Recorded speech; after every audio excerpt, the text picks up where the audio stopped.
어느 날 밤, 지은호는 손 떨리는 마음으로 엄마 정순이 앞에 앉았습니다. 엄마, 혹시 우리가 진짜 모녀가 아닐 수도 있을까요? 말하기도 힘든 질문이었지만 더 이상 숨길 수가 없었거든요. 사연은 이렇습니다. 이지혁이 파혼 후 집을 떠나 쓰러졌다는 소식이 온 동네에 퍼진 다음 날이었어요. 지은호에게 한 통의 익명 메시지가 왔습니다. 네 아버지의 죽음, 고성이를 찾아가면 답이 나온다. 처음엔 누군가의 장난인 줄 알았는데 오래된 병원 기록과 함께 온 메모를 보고는 가슴이 철렁 내려앉았어요. 입양 전 상담, 미혼모 지원 재단이라는 글귀가 선명했거든요. 말도 안 돼.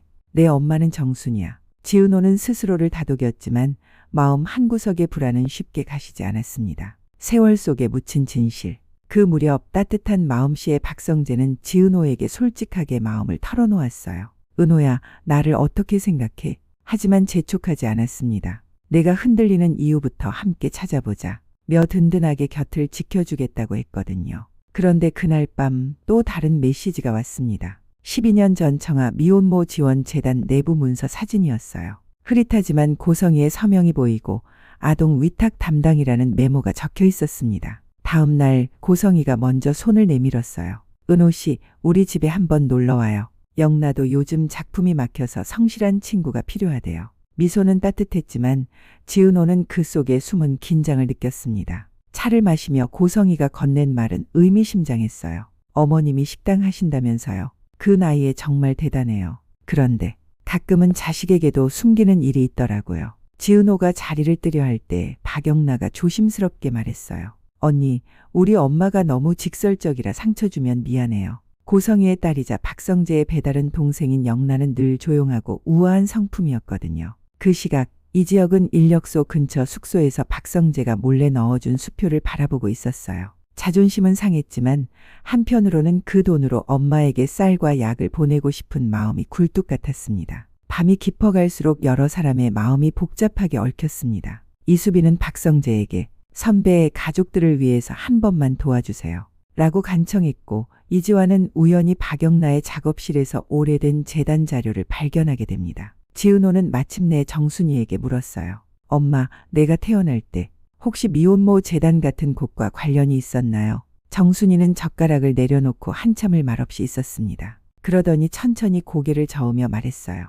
은호야, 내 아버지가 힘들 때 도움을 구하긴 했어. 하지만 내 출생에 관해서는 엄마가 지켜냈지. 내 이름도 엄마가 지었고 내 발도장도 엄마가 찍었어. 하지만 눈동자 어딘가가 흔들렸어요. 그때 재단에서 상담하던 여자가 있었지. 공손하고 말수가 적었는데 요즘 뉴스에서 박 회장 부인을 보니까 그때 그 사람 눈매와 닮았다는 생각이 들더라. 지은호의 온몸이 서늘해졌습니다. 엄마, 그분 이름이 혹시 고성이었나요? 정순이는 확답을 못했어요. 오래된 기억은 가장자리부터 달아 없어졌으니까요. 하지만 만약 맞다면 이라는 말이 나오는 순간 지은호는 숨을 멈췄습니다. 그때 또 다른 사진이 왔어요. 3월 청아 산부인과 뒤편에서 찍은 흐릿한 흑백 사진. 젊은 여자가 갓난아기 앞에서 서류를 봉투에 넣고 있었는데 얼굴은 보이지 않았지만 귀 옆선과 턱선이 고성이와 닮아 있었어요. 봉투에는 위탁연계 일시 보관이라는 글씨가 희미하게 보였고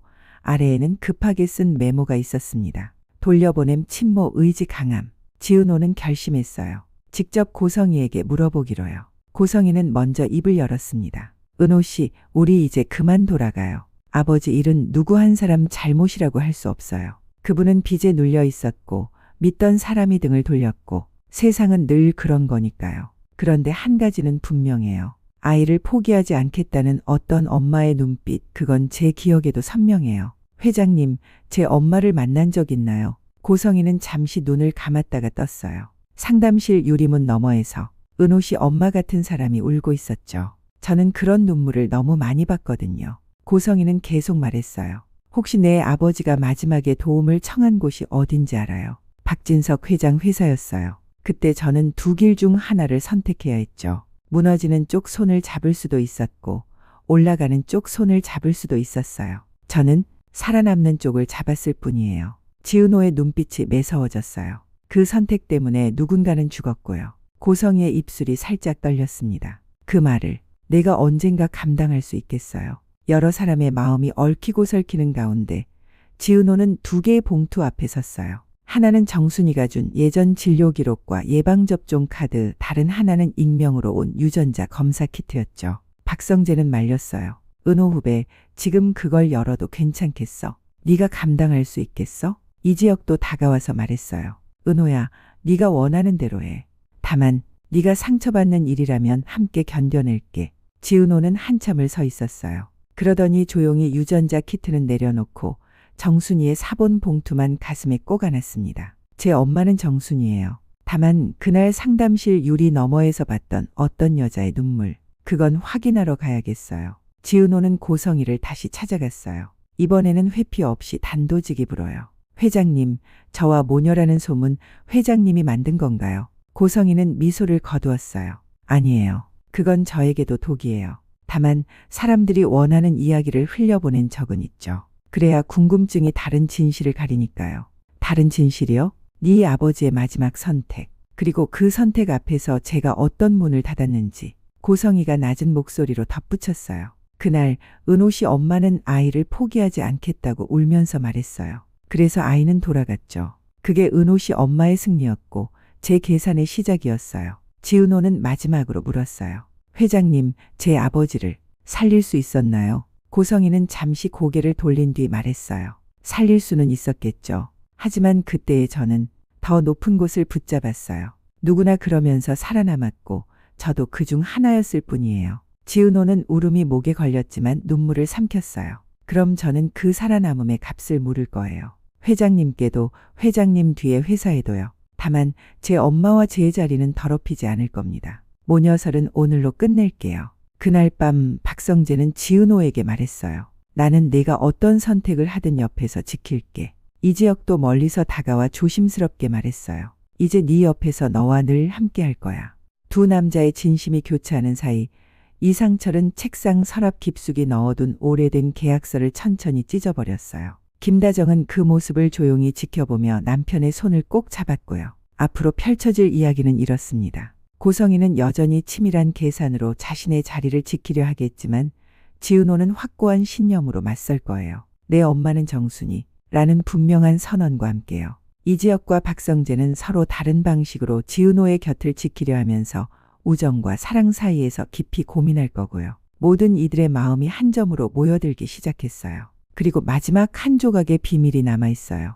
익명의 발신자는 누구였을까요? 왜 그 사진들과 문서들을 흘린 걸까요? 정답은 아직 봉투 속에 남겨두겠어요. 왜냐하면 가장 궁금한 건 늘 그 마지막 한 장의 종이이고 그 한 장이 바꿀 화려한 날들의 진짜 무게는 이제 막 시작이니까요. 가족이란 무엇일까요? 피로 이어진 관계일까요?